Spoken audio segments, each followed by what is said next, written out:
countdown dulu tentang SPBE, biarkan asesor-asesor memberikan nilai, nanti direvisi dan sebagainya juga ada proses revisi dari Bapak Ibu. Nah, kita countdown, tadi akan isi dengan hal-hal yang lain yang juga cukup berperan harusnya ya. Nah, itu tentang aplikasi-aplikasi. Ya, materi-materinya adalah materi terkait aplikasi-aplikasi SPBE juga sebenarnya, masih terkait SPBE, aplikasi pemerintahan ya, eh, yang tadi punya semacam ya sudah ada background di belakangnya begitu. Jadi materi-materinya adalah yang sudah dikuasai begitu oleh teman-teman di tadi. Ya, saya kebagian hari ini membahas tentang GIS, aplikasi terkait Geographic Information System. Ya, terima kasih pada Bapak Amran dari BPBD Sulsel, Pak Dedi dari Aceh, salam kenal Pak. Ada Pak Dedi juga dari Kabupaten Madiun, ada Mojokerto, Kota Mojokerto, ada Tanjung Pinang. Kayaknya saya tahun lalu atau tahun sebelumnya ya, asesornya Tanjung Pinang. Ya, mungkin kita pernah bertemu waktu kalau pas ada interview mungkin. Ya, saya mulai ya karena waktu juga sudah mepet. Saya izin share screen.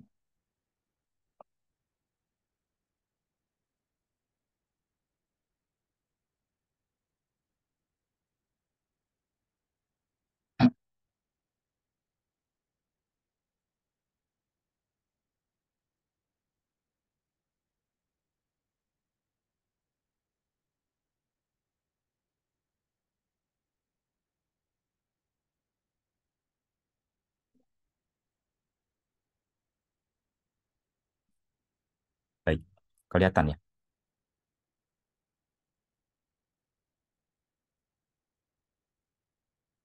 Ya, oke. Jadi hari ini saya akan sharing ya, sharing sebenarnya bukan menjelaskan yang bagaimana begitu tentang sistem informasi geografis dalam tata kelola pemerintahan. Nah, intinya aplikasi yang mungkin nanti bisa dikaitkan dengan JAS atau aplikasi JAS yang bisa dikaitkan dengan aplikasi pemerintahan begitu.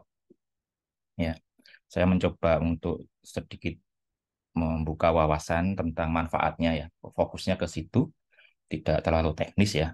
Karena kalau mau teknis sebenarnya ada ya banyak waktunya nggak cukup juga kalau terlalu teknis. Ya, jadi perkenalkan nama saya Daniel Hari Prasetyo. Saya lulusan Informatika ITS yang kemudian S2 dan S3 memang ada hubungannya dengan JAS gitu ya di UM University Malaya Kuala Lumpur. Sehari-hari di Ubaya dan juga di Tati sebagai CIO. Kemudian eh, sebagai tenaga ahli di Kota Surabaya ya saat ini kebetulan pindah-pindah gitu ya. Nah, saat ini di DPR KPP itu di Sperkim atau dulunya Cipta Karya namanya. Baik. Kemudian juga sebagai asesor SPBI Kemenpan ya, sudah berapa 3 tahun ya 3 tahun dengan setahun ini, mungkin ya banyak banyak juga mengerjakan aplikasi-aplikasi di pemerintahan gitu ya mulai 98, 2005 itu sudah mulai ke e-gov jadi ya, membuat e-budgeting untuk kota Surabaya yang nanti itu di apa ya istilahnya dibuat juga di kota-kota lain terus sekarang menjadi SIPD. Beberapa memang sudah naik ke atas-atas gitu ya kayak Muslim juga ikut SIPD, kemudian peta peruntukan ya dulu waktu awal-awal pertama cuma mungkin Surabaya yang pertama kali membuka apa itu namanya peta peruntukannya RDTR ya RDTR dibuat online, masyarakat bisa lihat langsung kalau dulu zaman waktu bangun itu kertas-kertas besar-besar itu yang harus dilihat-lihat manual. Nah, itu sudah dibuat menjadi file semua digitalkan. Terus sekarang sudah dipindah juga dijadikan Gistaru ya, di Gistaru sudah sangat canggih digabungkan dengan OSS ya. Kalau di Surabaya digabungkan dengan SSW, SSW Surabaya Single Window. Kalau di nasional digabungkan dengan OSS. Oke, beberapa juga ada tentang WebGIS, tata guna laut, kemudian ada jaringan jalan, irigasi, dan sebagainya yang terkait GIS ya. Ada drainase, kemudian mungkin ada yang mungkin nanti saya ceritakan tapi nggak saya sebutkan di sini. Ya. Baik, jadi awalnya mungkin biar kita tahu framework berpikirnya gitu ya. Jadi sistem apa itu JAS adalah sistem yang dirancang untuk menangkap, jadi ngambil datanya, kemudian disimpan datanya, kemudian dianalisa, dikelola, dan disajikan. Ya, di datanya adalah data spasial, data yang punya lokasi, ya gampangannya begitu. Data yang punya lokasi di dunia. Ya, sementara ini memang belum ada JAS untuk planet Mars, untuk bulan belum ada. Jadi lokasi spasialnya ada di bumi, gitu ya. Sesuatu yang dia punya lokasi di bumi. Baik. Nah, mungkin meskipun tidak terlalu teknis, ini adalah dasar dari yang mungkin Bapak Ibu juga perlu tahu. Karena nanti dasarnya adalah ini. Kita harus tahu nantinya eh, kita itu memerlukan peta dalam bentuk apa, gitu. Ya, jadi JAS itu mempunyai dua jenis tipe data yang bisa diakomodir dan yang biasanya untuk diambil dan ditampilkan begitu ya, dipakai dan ditampilkan di proses analisa juga. Jadi dua bentuk itu apa? Itu adalah raster dan vektor. Jadi kalau raster itu bentuknya kayak JPG, PNG itu ya. Jadi gambar full, kemudian dia pixel-pixel bentuknya, titik pixel. Seberapapun apa mungkin eh, kerumitan gambarnya, eh, dia akan mempunyai file sebanyak resolusinya tersebut gitu ya. Jadi berapa kali berapa pixelnya itu ada berapa. Nah, itu yang disimpan di komputer. Sementara kalau vektor itu yang disimpan adalah titik-titiknya. Jadi misalkan satu titik gitu ya, satu titik itu disimpan ya mungkin eh, angka koma angka berapa bit saja begitu. Ya, berapa, XY-nya berapa, XY-nya berapa, itu disimpan di satu angka saja. Kalau titiknya banyak ya tinggal dikalikan. Jadi meskipun titiknya ada banyak, mengumpul jadi satu di satu tempat ataupun menyebar eh, apa namanya penyimpanan datanya besarnya sama gitu ya. Beda dengan raster, misalkan raster itu titik-titiknya nyebar pojok-pojok-pojok, tapi kalau kita menggunakan seluruh lokasi besarnya, ya kita harus juga menyimpan seluruhnya. Kalau yang poin cuma menyimpan titik-titiknya saja. Jadi vektornya begitu, yang disimpan titik-titiknya. Garis ya, garis juga begitu. Titik-titik vertex istilahnya. Titik-titiknya garis. Sehingga nanti kalau vektor itu kalau dilihat di zoom, ya di zoom itu akan kita gambar ulang, gambar ulang. Kalau raster ada garis, garisnya di zoom lama-lama akan kayak blur gitu ya, kayak blur. Nah, kalau vektor enggak, vektor kalau di zoom tetap akan garis lagi, garis lagi, garis lagi. Kalau di aplikasi itu SVG, ya, vektor itu SVG. Ada file namanya SVG yang sering dipakai di website. Nah, itu tipenya SVG. Biasa digunakan untuk kalau kita membuat halaman website yang kadang diperlukan untuk dilihat di resolusi besar, kadang diperlukan di resolusi kecil. Nah, dia akan membesar mengecil tanpa kehilangan apa namanya detail gambarnya gitu, karena dibuat ulang, digambar ulang gitu.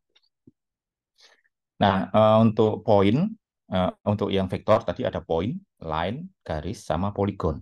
Nah, ini yang perlu dicermati penggunaannya. Jadi, apakah memang kita cukup butuh poin, apakah kita butuh garis? Yang agak membingungkan biasanya cuma poin sama poligon. Kalau garis sih agak pasti gitu ya. Agak beda dengan poin. Misalkan mau nyimpan lokasi, dikasih persil, apakah butuh misalkan luasannya? Kalau butuh luasannya ya berarti dibuatkan poligon. Kalau cuma butuh lokasi tempatnya ya dibuatkan titik saja, jauh lebih simpel untuk nyimpennya dan operasinya. Nah, ini dicontohkan di gambar ini, contohnya titik itu untuk restoran ya, titik-titik restoran. Kemudian ada untuk yang garis, ada jalan, sungai biasanya, speed limit, kemudian itu untuk atributnya.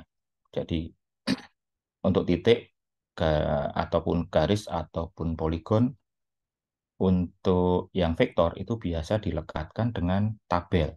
Jadi biasanya satu objek itu punya row sendiri di database, dia punya tabel, punya kolom-kolom yang terkait ya. Misalkan kalau restoran tadi dia alamatnya apa, jenis apa, makanannya apa gitu. Poligon dicontohkan di sini negara ya, paling kalau kalau kita di Pemda mungkin ya kecamatan, kelurahan gitu ya. Nah, itu pasti poligon. Lebih enak untuk operasinya. Bisa diwarnai, ya, bisa dikasih, misalkan diambil di kecamatan ini, dia nanti punya objek, ada berapa, misalnya penduduk miskinnya, dan sebagainya. Ya, meskipun kita bisa saja gambar eh, kecamatan atau kelurahan dengan garis, tapi ya sebaiknya poligon lebih bermanfaat. Garis sama poligon hampir sama sih ininya, menyimpannya, karena titik-titik-titiknya kan sama. Ya, cuma satunya nutup, satunya nggak nutup gitu. Nah, jadi ada tiga tipe vektor yang nanti kita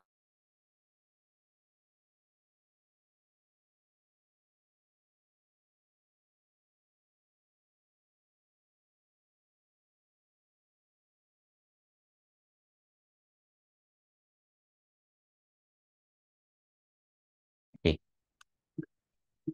Nah, Daniel, selanjutnya, mohon maaf, tadi suaranya habis hilang, Pak. oh iya, sekarang sudah. Iya, Oke, sudah aman, Pak. Makasih. kasih dia. Baik. Nah, kemudian di JAS mungkin juga seperti informasi data dan yang lainnya, itu ada semacam tingkatan istilahnya DIKW gitu ya. Data, informasi, knowledge, dan wisdom. Data itu ya data raw datanya apa, kemudian knowledge, informasi itu datanya tersebut sudah diolah menjadi sebuah informasi. Nah, sudah menginformasikan, cuma belum bisa diambil sebagai knowledge misalkan ya. Oh, ada lokasi di sini, ada lokasi di sini, ada lokasi di situ.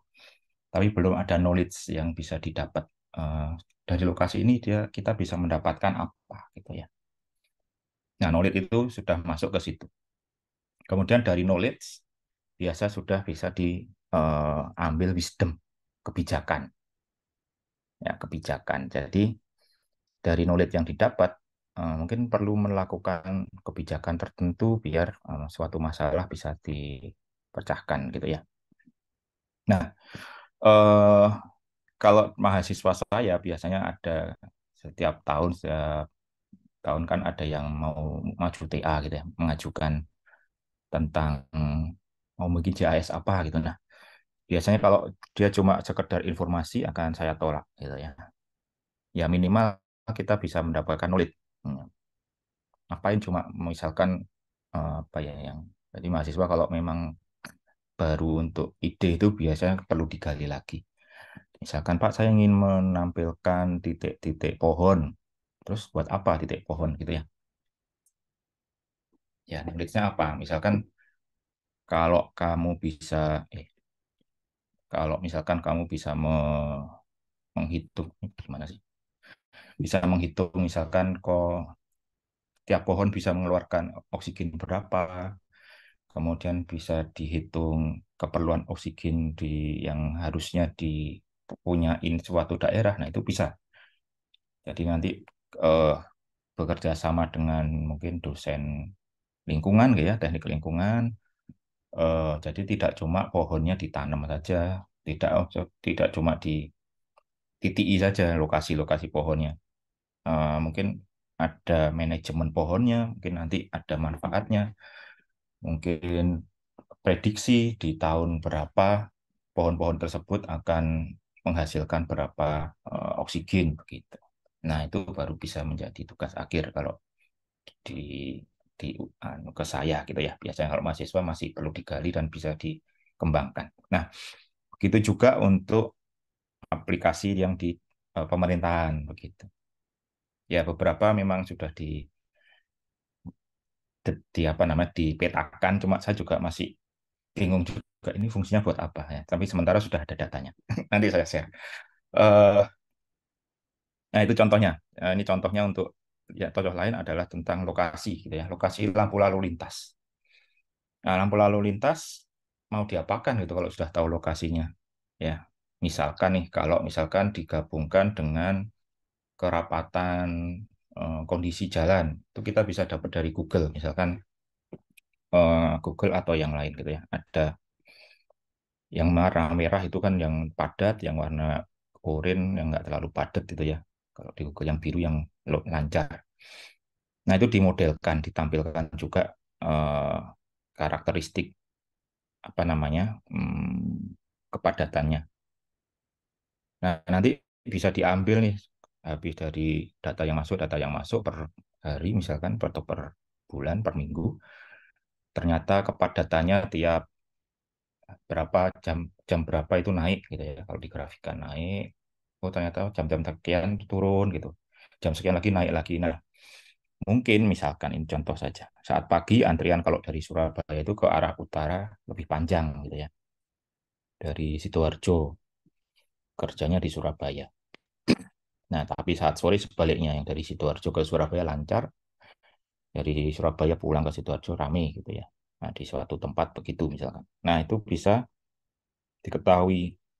Oh, ternyata memang sangat signifikan kalau kita misalkan menggunakan apa menit yang sama untuk utara ke selatan dan selatan ke utara, maka itu nggak maksimal gitu ya, nggak optimal. Maka bisa diambil wisdom nih, bisa diambil wisdom, misalkan pengaturan timer ya di lampu lalu lintas, gitu. Ya, itu contoh dari DIKW.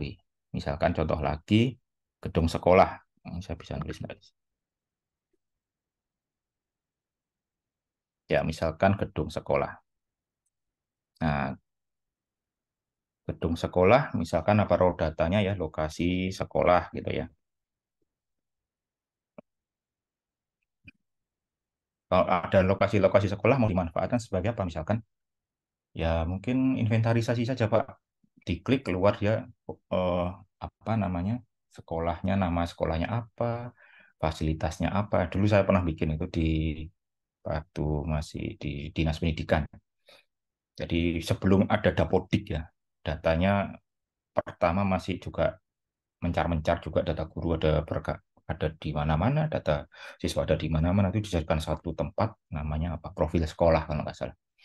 Termasuk di dalamnya ada lokasi sekolahnya, prasarana-sarana, fasilitas dan sebagainya. Dibuat tempatnya saja masih antem, sekolahnya ada di mana. Paling tidak kalau orang tahu, orang cari-cari, oh sekolah ini ada di sini sudah bisa tahu. Nah, eh, kalau misalkan untuk tugas akhir yang saya masih itu tadi kurang minta ditambahkan untuk bisa sampai ke informasi. Jadi ini data lokasi sekolah, informasinya ya peta lokasi sekolah.